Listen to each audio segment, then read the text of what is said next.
और जैसा कि सुरेश भाई ने बताया है, इस गांव के जो बच्चे हैं, आज मैं उनको भी एक संदेश देना चाहती हूं कि नशे को छोड़ करके अपनी शिक्षा पर ध्यान दें और देश की सीमाओं की रक्षा के लिए फिर से आगे आए। हमारी युवा पीढ़ी, उनकी 24/7 आगे मार्गदर्शन होगा, मदद होगी। जो बच्चे अपने आप को देश सेवा में लगाना चाहते हैं, देश की रक्षा में लगाना चाहते हैं, वो अप्लाई करें, उनकी मदद होगी, मार्गदर्शन होगा। जैसा कि अभी सुरेश भाई ने मुझे कविता के लिए बोला है, तो मैं ये कह रही हूं कि शायद वो माहौल गमगीन होगा और आप लोग किसी दूसरे माहौल में बैठे हैं।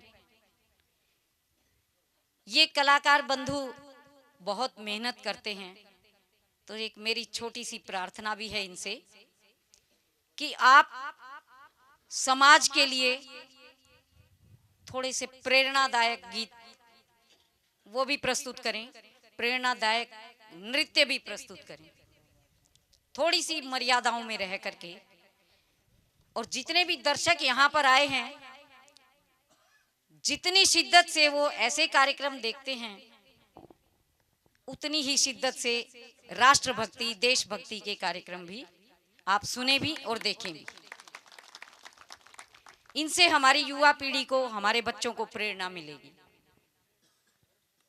तो मैं पंडित जी के बहुत सारे सांगों को अपना स्वर भी दे चुकी हूँ आकाशवाणी के माध्यम से, और आज एक छोटी सी कविता मैं आपको एक फौजी भाई के बारे में सुना रही हूँ। कारगिल का युद्ध सबने सुना होगा, सबने देखा होगा। कारगिल के युद्ध के दौरान जब सीमाओं पर हमारे बच्चे शहीद होते थे, हमारे जवान शहीद होते थे, तो दिल्ली से लेकर के भिवानी आते तक रास्ते में एक एक गांव में 2-2, 3-3 बच्चे शहीद हुए। तो उस गांव का जो चीत्कार था वो मेरे हृदय को विदार देता था। उस समय बहुत आत्मा कष्ट झेलती थी और उसी दर्द को लेकर के मैंने ये 2-4 लाइनें लिखी हैं, वो मैं आपको प्रस्तुत करती हूँ। एक फौजी छुट्टी आता है और पूरा परिवार, पूरा गांव, सब रिश्तेदार खुश होते हैं। शाम के समय जैसे ही शाम होती है, सीमा से संदेश आता है कि आप तुरंत सीमा पर पहुंचो, रिपोर्ट करो, युद्ध छिड़ गया है। और जैसे ही ये संदेश आता है, सारा माहौल बदल जाता है, सब गमगीन हो जाते हैं। मगर उस फौजी की 2 बहादुर बहनें उसको किस तरह से हौसला दिलाती हैं, ये मैं इस कविता में आपको सुना रही हूं। कलाकार बंधुओं से मेरा निवेदन है कि यदि सुरताल कुछ इधर हो तो क्षमा कर दीजिएगा।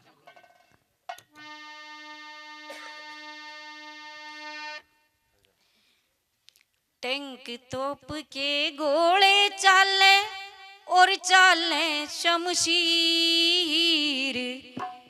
उल्टा मत हटिए मेरी माँ के रजाए वीर, उल्टा मत हटिए मेरी माँ के रजाए वीर। टैंक तोप के गोले चाले और चाले शमशीर, उल्टा मत हटिए मेरे माँ के जाए वीर, उल्टा मत हटिए मेरे माँ के जाए वीर। गाल कबड्डी रणभूमि में होशगात में करिए रे, गाल कबड्डी रणभूमि में होशगात में करिए रे। सारा भारत तेरे साथ में, मत मरने ते डरिए रे। सारा भारत तेरे साथ में,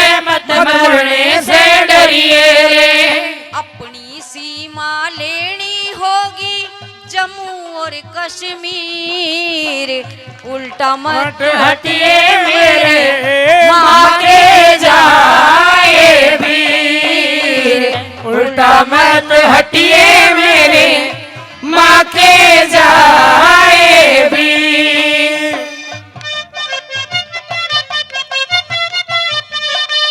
सारे गांव में तेरे नाम के पर्चे बांटे जाएंगे रे, सारे गांव में तेरे नाम के पर्चे बांटे जाएंगे रे।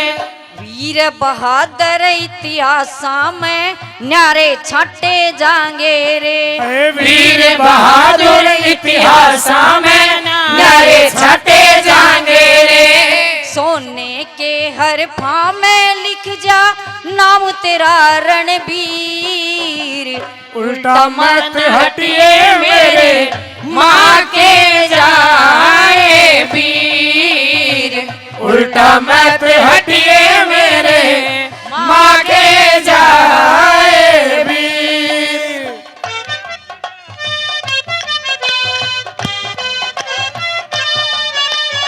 दोए बहन तेरी जती सती आरते की थाली लिए खड़ी, दोए बहन तेरी जती सती आरते की थाली लिए खड़ी।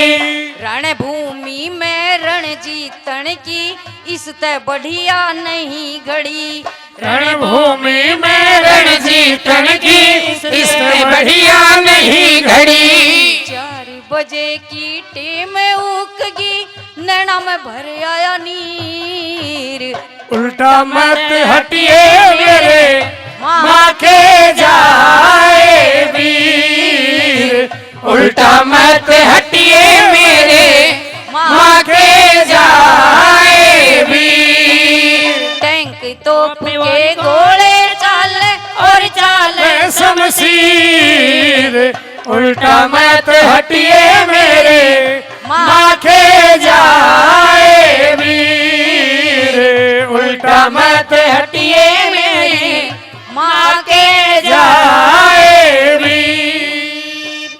जय हिंद, जय भारत। जय भारत। बहुत ही सुंदर।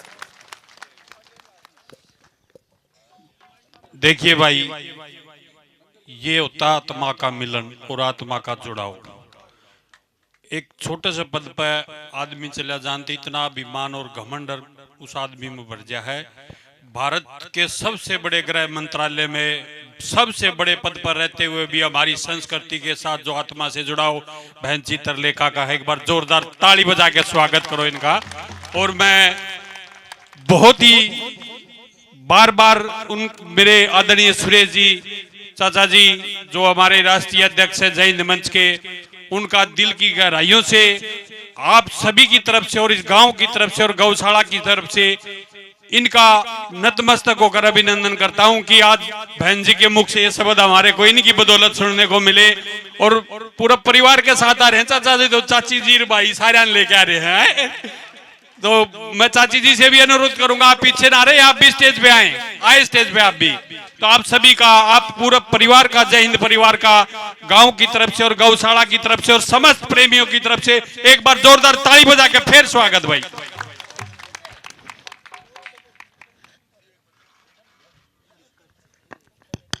बहुत बहुत धन्यवाद मुकेश जी। परिवार समेत इसलिए आया कि इन परंपराओं को और इन संस्कारों को आगे बढ़ाने के लिए ये जरूरी है, वरना वो संस्कार और परंपरा व्यक्ति के साथ मर जाते हैं। आगे बताने के लिए जरूरी है। और मैं सरस्वती पुत्र जनक बापोड़ा आपका भी धन्यवाद करता हूं बेटा। जहां जहां जाता हूं आपका भी नाम और मुकेश का भी नाम मैं हरियाणा के गांव गांव में सुनता हूं, मुझे गर्व महसूस होता है जनक बापोड़ा और मुकेश दोनों का नाम सुन करके। बहुत बहुत धन्यवाद आप सभी का। आगामी कार्यक्रम रईस भाई।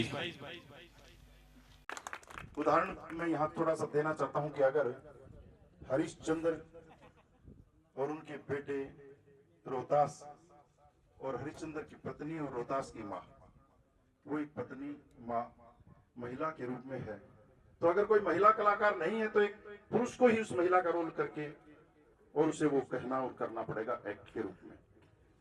रही बात नाचने और गाने की, तो वो तो ये माँ सरस्वती पुत्र बता देंगे और बताया भी होगा कि दुनिया में कौन कौन नाचे, भगवान श्री राम, भगवान श्री कृष्ण, सोम, शंकर भोले, नटराज, इसलिए नाचना गाना बुरी बात नहीं है। शर्त यह है कि उसका मकसद अच्छा होना चाहिए। अगर गोरक्षा उसका मकसद है तो इससे नेक काम और क्या हो सकता है। इसलिए मैं ज्यादा देर यहाँ पे नहीं लूंगा, क्योंकि खेल के मैदान में, धर्म के मैदान में और गीत संगीत के मैदान में भाषण के लिए जगह नहीं होती। इसलिए मैं इन्हीं शब्दों के साथ विराम करना चाहता हूं, और जो मुझसे सेवा बन पाएगी गाय की, वो गाय की सेवा में घोषणा ना करके मैं यहां दूंगा, आप अब उसके कह सकते हैं, मैं नहीं कहना चाहूंगा। एक रिक्वेस्ट मैं करना चाहूंगा अपनी बहन से कि आप गांव की बेटी हो, आज आपकी इस बड़े पद को तो सब जानते हैं, लेकिन आप एक कलाकार भी हैं और हरियाणवी साहित्य और संस्कृति में आपका भी एक बड़ा रोल रहा है। तो अगर आप अपनी लिखी हुई एक कविता देशभक्ति की, जो शहीद को समर्पित है, कारगिल में लिखी गई है, अगर वो एक कविता मेरी बहन यहाँ सुनाए तो हम सब गांववासी आपका धन्यवाद करें। भारत माता की जय। बहन चित्रलेखा से मैं रिक्वेस्ट करूंगा कि वो, मैं वही माइक को लेके आ रहा हूँ, आप बहन चित्रलेखा वही एक शहीद की कविता जो आपकी लिखी हुई है उसका गायन करें, ताकि हम सब उस बात को समझ सकें कि कला कितनी ऊंचाइयों तक पहुंची हुई। बहन चित्रलेखा।